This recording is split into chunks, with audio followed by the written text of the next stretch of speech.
She was the first woman in modern history to lead a Muslim country. He wrote the most widely read book in African literature. Are you wondering who these people are? Keep watching. Hello and welcome to my channel. My name is Sotonye Afiesimama. If you're a subscriber, thanks for your continued support. I do appreciate it. Thank you so much. If you're a returning visitor, I appreciate you dropping by once again. Why not subscribe so that you receive updates of my video uploads? You can do that by clicking the subscribe button and also the notification bell. If you're here for the first time, welcome to my channel, where I discuss events that occurred on this day in history with a view to informing, hopefully entertaining, and most importantly, learning lessons from positive events and mistakes of the past, and hopefully not repeating these mistakes. Because, as the saying goes, history tends to repeat itself. So guys, let's get cracking with today's important events as recorded in history.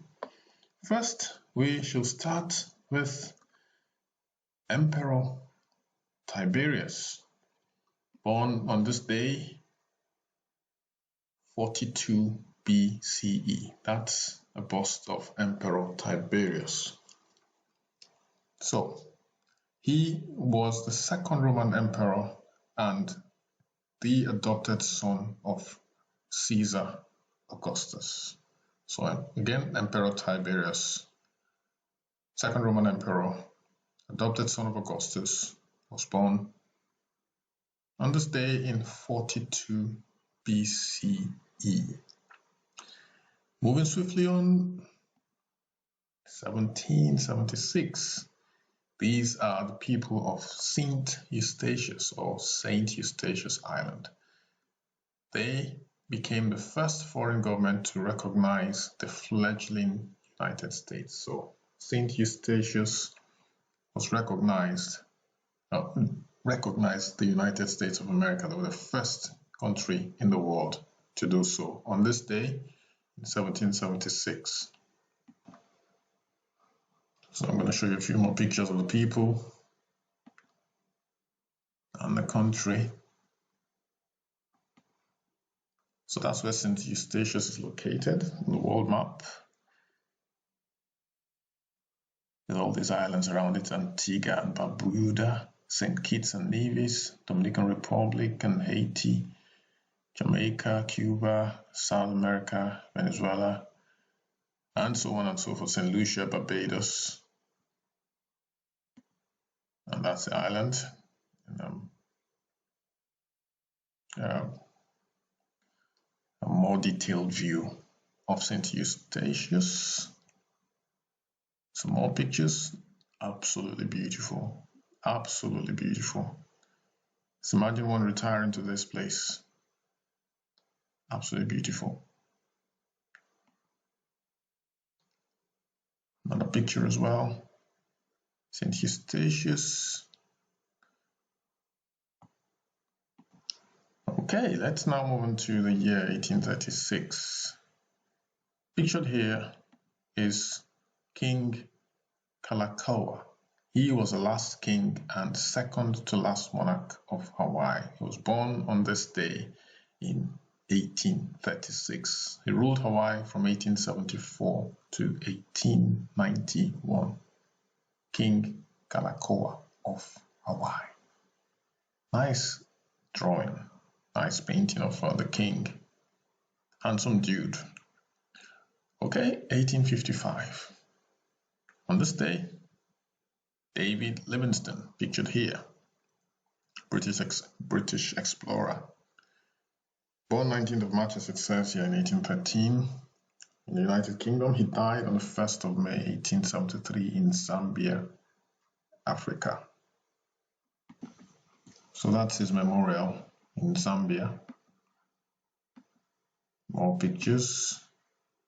David Livingstone, traveller, medical missionary, born March 19th, 1813 in Blantyre, Scotland. Died here May 1st, 1873, Chitambo's village. So yeah, so he was a British man, Scottish. Some would argue that they are not British, some Scottish people. But Scotland is part of the United Kingdom, so I guess he was sent by whoever was the who was ruling the country. I guess it would have been Queen Victoria, maybe. This is 1873. Yes, so Victoria left the throne in 1901. So I think Victoria would have been the queen, the longest reigning monarch before the present Queen Elizabeth II. So yeah, very likely, 99.9% sure it was Victoria who was on the throne at the time. He went to Zambia. So he sighted Victoria Falls on this day, first European to see Victoria Falls, which is called Mosi-oa-Tunya in the local language. The local language is called Kololo or Lozi. It literally means the smoke which thunders. So Mosi-oa-Tunya, the smoke which thunders. So David Livingstone sighted Victoria Falls on this day in 1855. I'm going to show you some beautiful pictures now. So there we go. Absolutely breathtaking.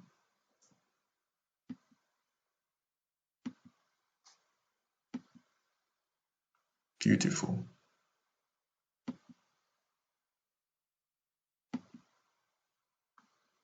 Okay, let's move on now to the year 1873, W.C. Handy. That's a guy here. So on this day, he was born, full name William Christopher Handy. He died on 28th of March, 1958. Did compose quite a few songs. He was a composer, musician, referred to himself as a father of the blues. Handy was one of the most influential songwriters in the United States, one of many musicians who played the distinctively American blues music. Handy did not create the blues genre, but was the first to publish music in the blues form, thereby taking the blues from a regional music style, Delta blues, with a limited audience to a new level of popularity. Handy was an educated musician who used elements of folk music in his compositions. He was scrupulous in documenting the sources of his works, which frequently combined stylistic influences from various performers. So there's a poster here which says the St. Louis or St. Louis Blues. Not sure how the Americans would pronounce Louis, but I am guessing to be Louis in America. The first successful blues published, the most widely known ragtime composition, W.C. Handy, composer of the Memphis Blues, published by Pace and Handy Music Co. Incorporated. Okie dokie, let us move on now to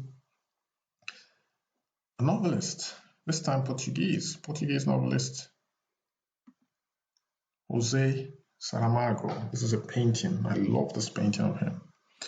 Looks like it was painted on a wall, but it's I think it's made to look like it was painted on a wall. It's very, very good. So he was a Portuguese novelist who won the 1998 Nobel Prize for Literature.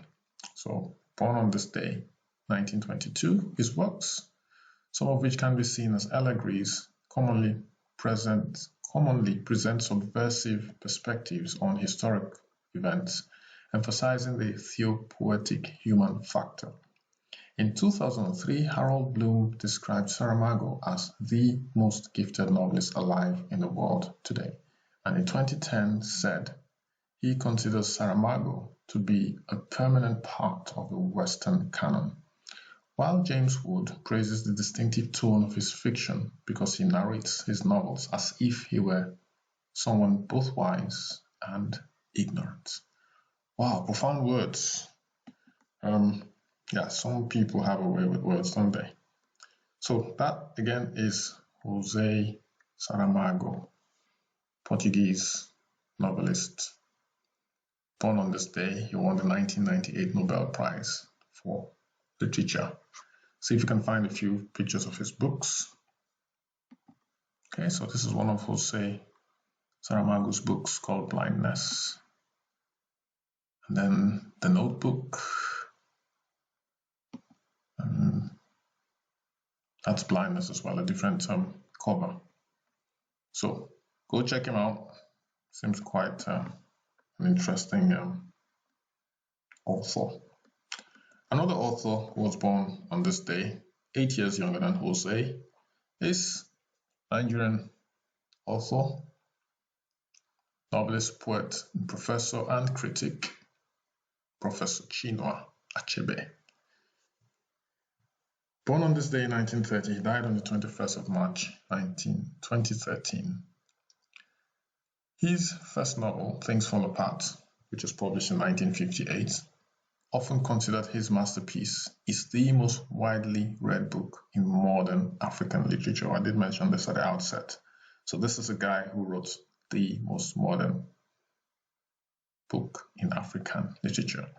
Raised by his parents in the Igbo town of Ogidi in southeastern Nigeria, Achebe excelled at school and won a scholarship to study medicine, but changed his studies to English literature at University College Ibadan, now the University of Ibadan. So the University of Ibadan is Nigeria's premier university. It was founded in 1948 as a university college. He became fascinated with world religions and traditional African cultures and began writing stories as a university student. After graduation, he worked for the Nigerian Broadcasting Service and soon moved to the metropolis of Lagos. He gained worldwide attention for his novel Things Fall Apart in the late 1950s. His later novels include No Longer at Ease, 1960, Arrow of God in 1964, A Man of the People 1966, and Anthills of the Savannah in 1987. Let's see if I can find some of these. So this is a painting, very creative, which brings most of his novels together, as you can see here. And then I'll show you a clearer picture. Okay, so Achebe wrote his novels in English and defended the use of English, which he called a language of colonizers in African literature. In 1975, his lecture, An Image of Africa, Racism in Conrad's Heart of Darkness, featured a criticism of Joseph Conrad as a thoroughgoing racist. It was later published in the Massachusetts Review and amid some controversy. When the region of Biafra broke away from Nigeria in 1967, I'll put a link here as well. Talked about Biafra in a few previous videos actually, but I couldn't put a link to the main one about this American young man who self-immolates himself in protest to the Biafran War. I think the year was 1969. It was the 29th of May, I believe, and he died the following day. Anyway, so I'm going to place a link right here, right now. And I'm going to carry on. So the region of Biafra broke away from Nigeria in 1967. Achebe became a supporter of Biafran independence and acted as ambassador for the people of the new nation. Now, there's been a resurgence in recent years of the struggle for Biafra because of the way the rest of Nigeria has handled that. Well, should I say the rest of Nigeria? They're still part of Nigeria, so say the way the Nigerian government have gone about ignoring the plight of the common people. You have senators who earn more than the president of the United States, and we don't have just one senator. And this is a country with 200 million people. The average wage is less than $1.50 a day. That's the average wage of, I would say, well over 70% of Nigerians. And we have the money to pay senators more than the United States president. It's insane. It's absolutely insane. So for those of you who are au fait with the happenings in Nigeria, recently, a few weeks ago, a few days after independence, on the 1st of October 2000, we celebrated our 60th independence anniversary on the 1st of October. A few days later, there were agitations, End SARS protests. Go check it out. Go check the End SARS protests. I don't know, probably hundreds of videos out there, independently made videos, apart from the ones by the major news networks, protesting corruption in Nigeria, especially with the police. And SARS has now become an acronym for senators and representatives' salaries. It's not just about SARS now. It's not just about the special anti-robbery squad, which was set up to tackle crime, cybercrime especially, But anyway, I don't want to talk all about that now because I don't want to make this video too long. So go check out, I may put a link here to one of the videos. It won't be my video this time. I might if I find a video that's appropriate. And a lot of people lost their lives as well. And, the Nigerian government, the spokesman came out a few days ago to say that the army didn't use any live ammunition. There's so much craziness going on in Nigeria. But, the people are resilient. They're probably the most resilient people on the planet because they've been raised in a country where oppression is like the order of the day. They just have to survive. The zeal for survival amongst Nigerians, I haven't seen matched anywhere else in the world. So I believe that Nigeria is going to come out the other end a truly, bright star in the not too distant future. So watch out for Nigeria. Let's hope that things don't fall apart like Chinua Achebe says in his novel. We pray that we bring things together. Obviously, we don't want the Igbos to leave Nigeria because they're very entrepreneurial people. But if that's what they want, they should be allowed their wishes, If that's what they want, then that's what they want, Okay, guys, we will move on to the year 1960. On this day, actor Clark Gable, who epitomized the American idea of masculinity, that's him pictured here. This was the day he died of a heart attack, days after finishing work on The Misfits. Which was already in 1961. So actor Clark Gable, who epitomized the American ideal of masculinity for 3 decades, known as the King of Hollywood, died on this day. And of course, I'm going to show you, this is The Misfits picture. Okay, so 1964, Diana Krall. She was born. She's a Canadian jazz pianist and singer known for her contralto vocals. Now, contralto is a part, So you have soprano or treble, alto or contralto, tenor, bass. I'm not a professional musician, so correct me if I'm wrong. So this is Diana Krall. Diana Jean Krall is her full name. And she's a Canadian jazz pianist, like I said earlier. She's a singer known for her contralto vocals. She has sold more than 6 million albums in the United States and over 15 million albums worldwide. So the United States has contributed nearly 50% of her sales. Interesting. On the 11th of December 2009, Billboard magazine named her the second jazz artist of the decade from 2000 to 2009, establishing her as one of the best-selling artists of her time. Krall is the only jazz singer to have had 8 albums debuting at the top of the Billboard Jazz albums. To date, she has won 3 Grammy Awards and 8 Juno Awards. Wow. She has also earned 9 gold, 3 platinum, and 7 multi-platinum albums. So that is Diana Krall, who was born on this day in 1964. Some more pictures of the beautiful, talented Diana Krall. Last but not least, on this day, referred to at the beginning of this video, I didn't mention her name, of course, but this is Benazir Bhutto. She was elected on this day in 1988 as Prime Minister of Pakistan. She became the first woman in modern history to lead a Muslim country. She served as Prime Minister from 1988 to 1990 and again from 1993 to 1996. She was assassinated in 2007. And that's very strange. I find that very strange.